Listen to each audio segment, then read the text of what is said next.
Tonight, the Synod on the Amazon. Custodiando la fraternidad que debe existir aquí dentro. Pope Francis opens the 3-week meeting of bishops at the Vatican. We have a report and analysis from Rome.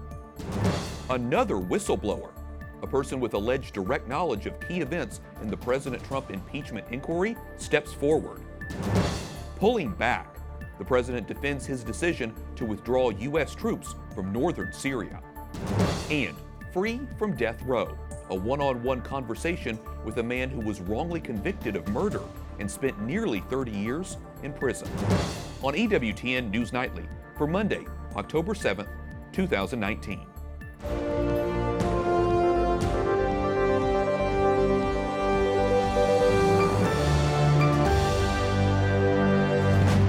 Good evening from Washington, D.C., and thank you for joining us for News from a Catholic Perspective. I'm Wyatt Goolsby. Pope Francis urges bishops from South America to speak courageously at a high-profile meeting on the Amazon in the Vatican. This morning, the Holy Father urged church leaders to use the next 3 weeks to pray, listen, and speak up. EWTN News executive producer Susanna Pinto has more from Rome.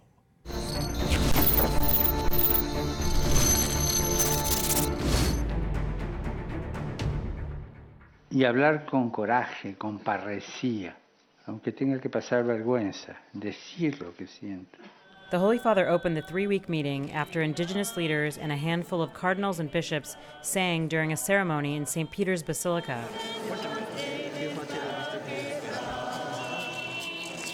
Participants then made their way to the Synod in a procession. The goal for this gathering, to find new ways to minister to remote indigenous communities and care for the rainforest they call home. But critics, including a few cardinals, have called proposals in the working document heretical. Organizers of the meeting defended the gathering, saying the church must look to the future. Derrubar muros que acercam. Cardinal Claudio Umes of Brazil says the church must knock down walls and build bridges. Pope Francis had a simple response. Primero de todo, orar. He urged the group to pray a lot and let the Holy Spirit lead the way. Pido que recemos mucho. In Rome, Susanna Pinto, EWTN News Nightly.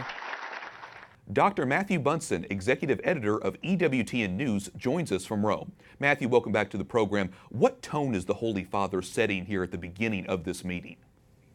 Well, I guess the best way to describe the Holy Father's tone is optimistic, but also somewhat sober. In his homily yesterday, he stressed a couple of key themes, which is always what he likes to do, focusing on a few key words. One of those words yesterday was prudence, the idea of applying right reason to making good decisions. But then he added to that the word daring. So he's calling on the Synod Fathers to have daring prudence. It seems at first like they're almost contradictions in terms, and yet the Holy Father, by putting them together, is asking the Synod Fathers, and this is very clear in his tone, to be very careful in their deliberations, to discern, that's another word he used, but also to be bold when they speak out. And that carried over into his speech today to the Synod Fathers, opening the actual deliberations, in which he called on them to avoid ideologies, to avoid the isms, but to go back again to having that prudence, but that courage to speak, but also the courage to listen, and above all, he asks them to pray.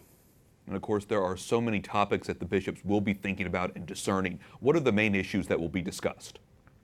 Yeah, the Relator General, which is a title for the cardinal who's in charge of sort of shepherding the whole process of the Synod, his name is Claudio Umes, he's from Brazil, listed a bunch of issues that have been clear in the Instrumentum Laboris, in other words, the blueprint for the Synod going forward. Among them are the problems of deforestation, of what Pope Francis often refers to as ideological colonization, the idea of imposing Western ideals, the great threats to ecology, the problems of urbanization, mass migrations of people in and through the Amazon basin.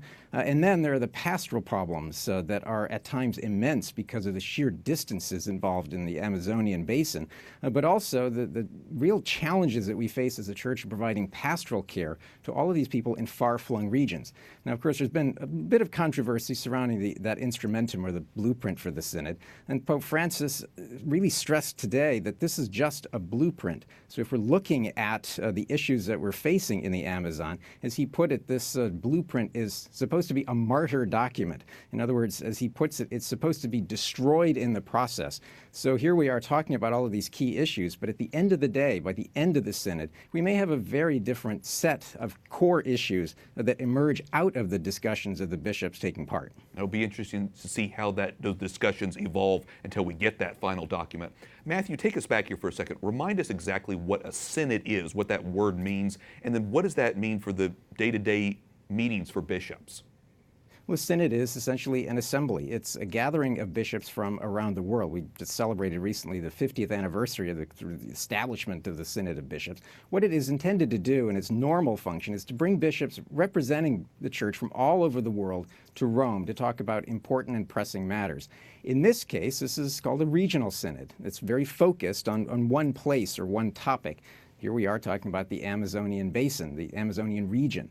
So bishops, largely from Latin America, from South America, from those 9 countries that make up the whole of the Amazonian region, we're talking about millions of square miles, are here in Rome to talk about, as we were just discussing, the pastoral needs, the great challenges, ecological problems. But then we have added experts and bishops from elsewhere around the church who are also weighing in, because anything that happens in a synod could have very significant ramifications for the universal church. And so a synod really is a chance, as Pope Francis has stressed, to accompany each other, to walk along what he calls a synodal path of listening, of praying, and working together. Sounds like a lot of sound advice there as they consider some of these biggest issues in the region. Dr. Matthew Bunson, Executive Editor of EWTN News, thanks so much for joining us. Always good to be with you. Stay with EWTN News Nightly, as well as Catholic News Agency and the National Catholic Register for comprehensive coverage of the Synod on the Amazon. Pope Francis added 13 new cardinals to the top of the Catholic hierarchy on Saturday, telling them they must show God's compassion to those who suffer in order to be faithful to their ministry.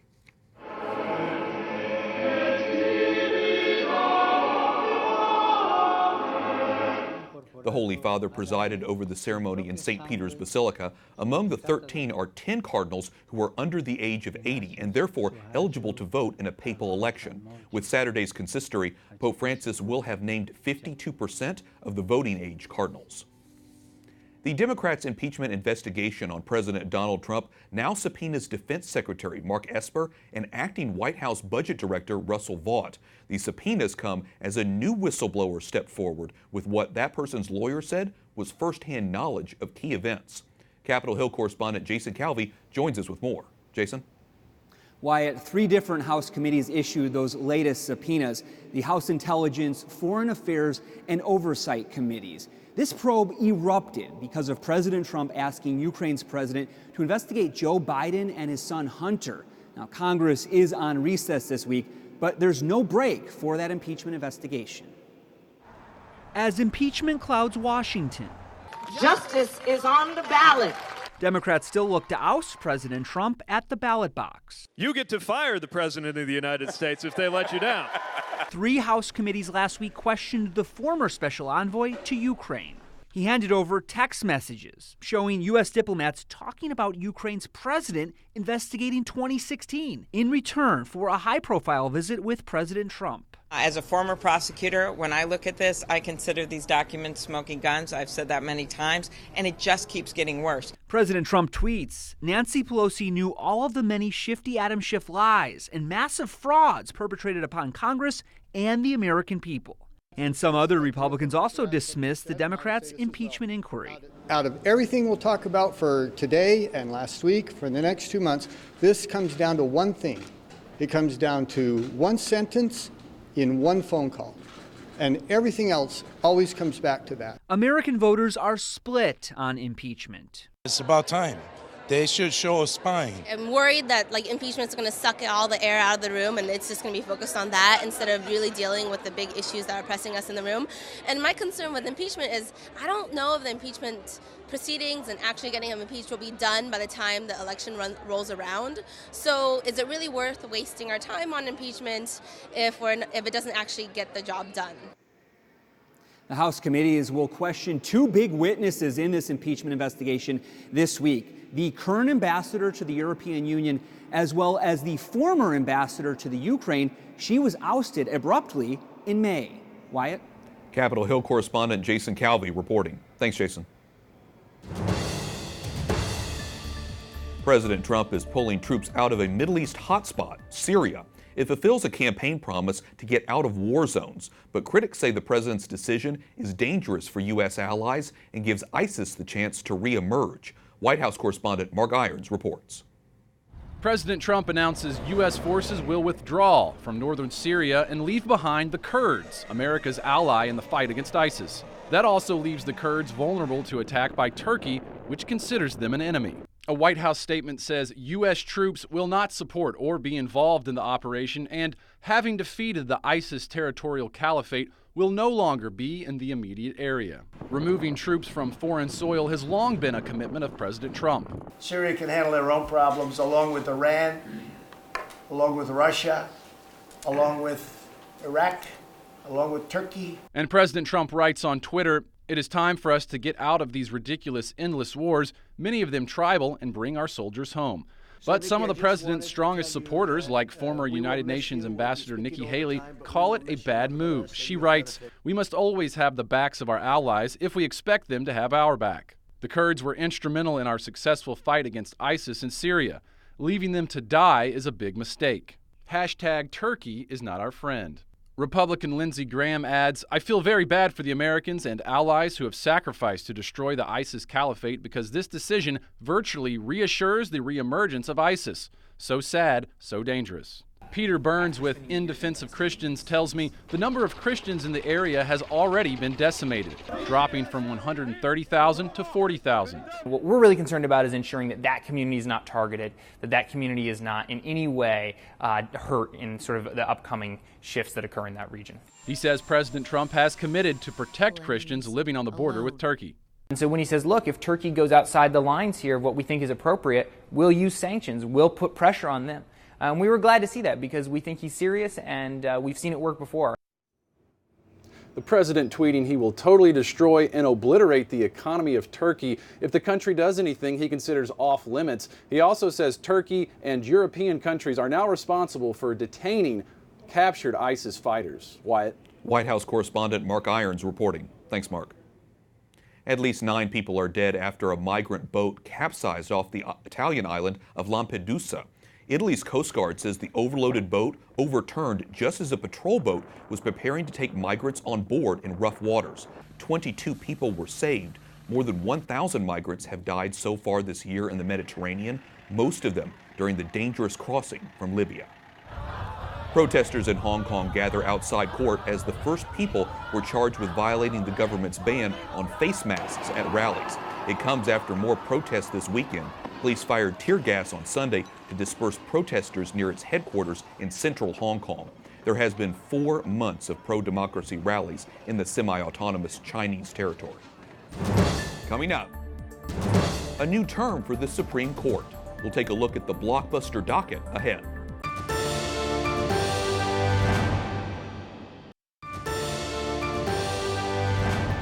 A federal appeals court is hearing arguments over a Mississippi pro-life law that bans most abortions after 15 weeks of pregnancy. Republican Governor Phil Bryant signed the law last year, but the state's only abortion clinic immediately sued, and a U.S. district judge blocked the law from taking effect. Today marks the start of a new judicial term for the U.S. Supreme Court. The Archbishop of Washington tells the justices new beginnings are always good for the soul. His Excellency Wilton Gregory, who was installed as Archbishop of Washington in May, prays the High Court will be a reflection of God's justice and mercy. The Archbishop was the principal celebrant and homilist for yesterday's Red Mass for the justices, which is held annually on the Sunday before the court's new term. The Mass also includes prayers for lawyers, law students, and government officials. Join me now with a preview of the cases for this new term is Amy Howe, reporter for SCOTUSblog.com and the blog Howe on the Court. Amy, welcome back to the program. Thanks for having me. We learned Friday that the justices will take up a case involving abortion. There's a challenge to a pro-life law in Louisiana which requires abortion doctors to have hospital admitting privileges. How significant is this case, do you think, and What will you be looking for here in the arguments? It's significant for a couple of different reasons. The first is simply that it's the first abortion case that the Supreme Court has heard in a couple of years.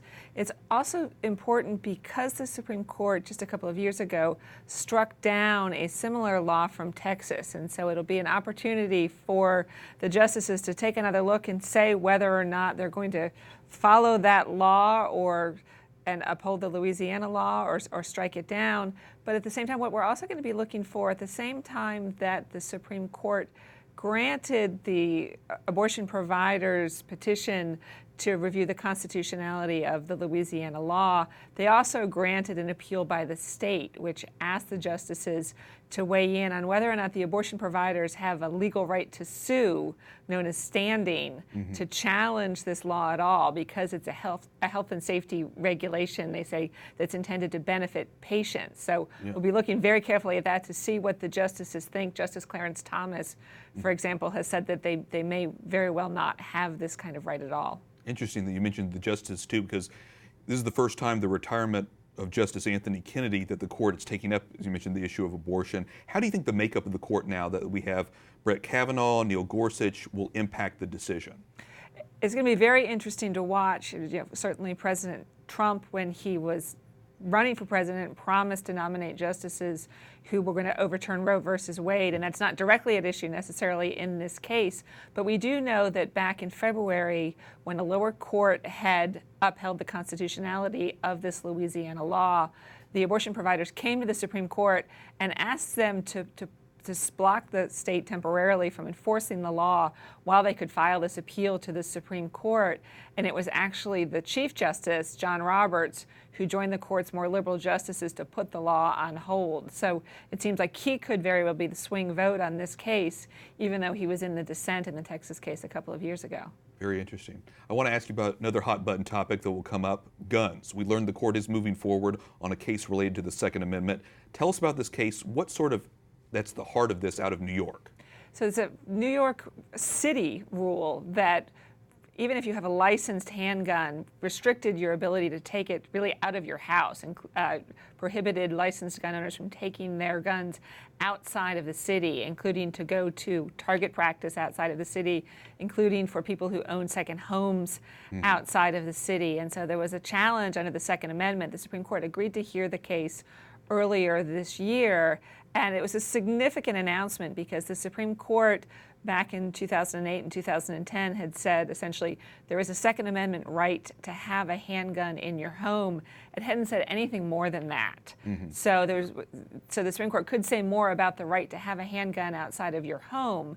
New York City actually over the summer changed the law significantly and had urged the justices to dismiss the case. And the Supreme Court just today said we're going to move forward and hold oral argument in December on the Second Amendment question. So they could very well issue what could be a very significant Second Amendment ruling. And that's just one of the many reasons we're following that topic as well as the abortion issue. So many important cases coming up, and if we had more time, we'd talk in more detail about it. It's a big term. It is. It's going to be a big one.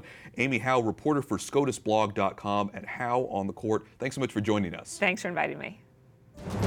Up next, how a new cardinal risked his life for his faith, and one-on-one with a man who was wrongly convicted of murder and spent nearly 30 years on death row.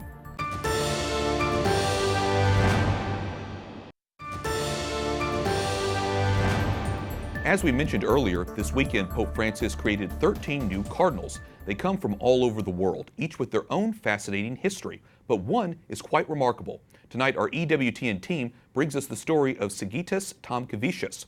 He spent 7 years in a prison camp during the Soviet occupation of his native Lithuania, risking his life for his faith.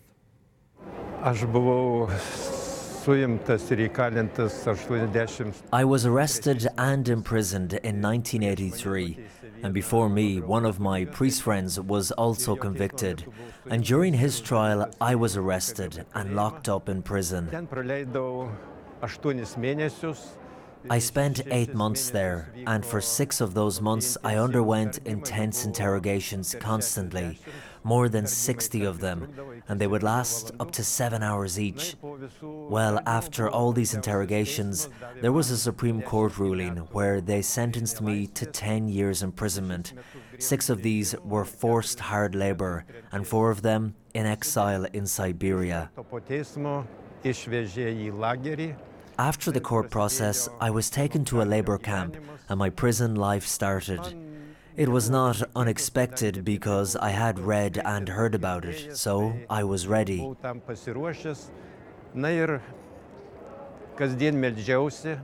Well, I prayed every day. Every day I was praying the rosary. Very often I would secretly celebrate Holy Mass and say my rosary.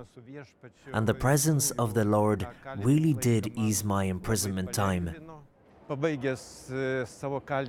After my time in the labor camp, I was taken to Siberia.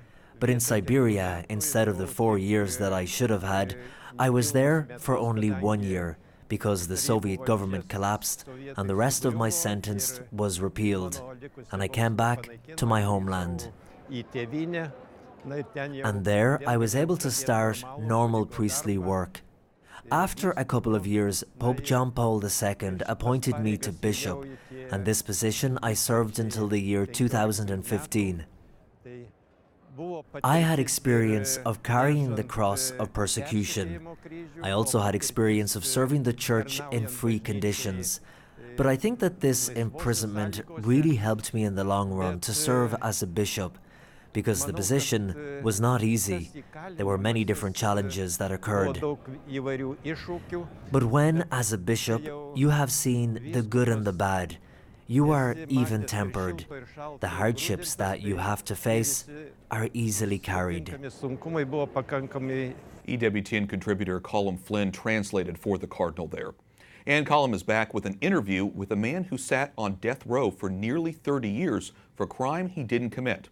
Recently, Anthony Ray Hinton addressed students at St. John's University in Queens, New York. Tonight, Colin Flynn has a story of tremendous faith in the face of injustice. Anthony Ray Hinton grew up in Birmingham, Alabama. His father was in hospital after a work accident, and so Anthony lived at home with his mother. What was your mother like? Oh, she was hard but fair. Had enough love to smother you, and she gave me unconditional love. It was 1985, and Anthony was 29 years of age when one day, while cutting the grass outside their home, he was interrupted by 2 police officers. And they said, "We have a warrant for your arrest." And that day turned into 30 years of pure hell. On the way to the police station, Anthony kept protesting his innocence when one of the officers turned around. He said, "Number 1, you black. Number 2, a white man is gonna say you shot him." He said, "Number 3, you're gonna have a white judge. Number 4, you're gonna have a white prosecutor. And number 5, you're gonna have an all-white jury." And he said, "Do you know what that spell?" And he repeated the word conviction 5 times. Anthony was accused of killing 2 fast food restaurant workers. There were no fingerprints or eyewitness testimony. Anthony had a solid alibi as he was at work at the time of the murders, which could be verified. The only evidence linking him to the killings were the bullets found in the victims, which police said matched a gun his mother owned. Anthony was allowed to hire his own ballistics expert, but because he was poor, he could only afford an engineer. He was a civil engineer, was blind in one eye. And when he got on the stand, the prosecutor ate him up. Anthony's ballistics expert even needed help to turn on the microscope, and when asked if he could see the bullet through the lens, he replied no. The prosecutor had a documented history of racial bias, and during the trial said that he could tell Hinton was guilty and evil just by looking at him. The jury found him guilty and sentenced him to death by electrocution. For the next 30 years, Anthony was on death row in Jefferson County Jail, where every day he was reminded of the fate that awaited him. I remember reading you said the lights would flicker. Yes. That's when they throw on the generator and pull the switch to the chair, What hurt Anthony the most was the day his mother passed away.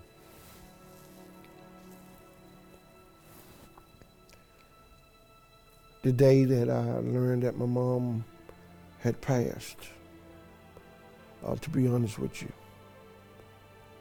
I didn't care whether I live or die. It was 30 years later, in 2015, that the Supreme Court would rule Anthony was entitled to a new hearing, and a judge then ordered that he be freed that very day. The sun was shining brighter than it ever had shined, and I looked up at it and it seemed like it was just shining on me, like a spotlight. It was as though I was walking on clouds. You have to believe in God. You have to believe that He will make a way for you. Today, Anthony is speaking to more than 3,000 first-year students at St. John's University in Queens, New York. And for the record, the state of Alabama has never apologized or compensated Anthony in any way. Today, we have a justice system that treats you better if you're rich and guilty than if you're poor and innocent. I need you to help me stand up and say, we're going to make some changes. Every day I get up with a smile because I'm free.